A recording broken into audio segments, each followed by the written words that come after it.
تخيل أنك تستطيع تحضير وجبة خفيفة لذيذة صحية وتمدك بالطاقة طوال اليوم، وكل هذا باستخدام مكونات بسيطة موجودة في مطبخك.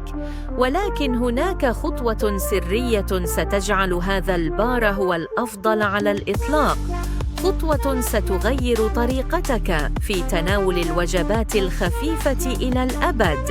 تابع الفيديو إلى النهاية واكتشف السر الذي يجعل هذا البار مختلفاً تماماً. اليوم سأرشدكم خطوة بخطوة لتحضير بار الطاقة المثالي. سنبدأ بتحميص بذور السمسم، بذور القرع والشوفان على نار هادئة حتى نحصل على ذلك اللون الذهبي الرائع. هذه الخطوة ستضيف نكهة مميزة لمكوناتك وتجعلك تتساءل كيف كنت تحضر البار من قبل بدونها. بعد التحميص سنقوم بخلط المكونات الجافة مثل اللوز، الجوز وبذور الكتان.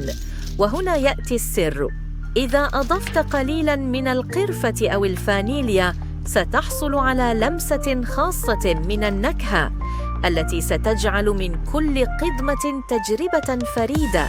أخيراً سنضيف العسل والماء لتحويل المزيج إلى عجينة قابلة للتماسك، وبعد تبريده وتقطيعه ستحصل على بار طاقة لا يقاوم. إذا كنت قد أحببت هذه الوصفة لا تنسى أن تضغط على زر الإعجاب وتشارك الفيديو مع أصدقائك، واشترك في القناة لتكون أول من يعرف كل وصفاتنا السهلة والمميزة.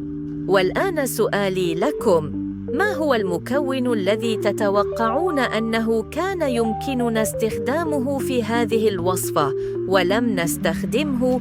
أخبروني في التعليقات.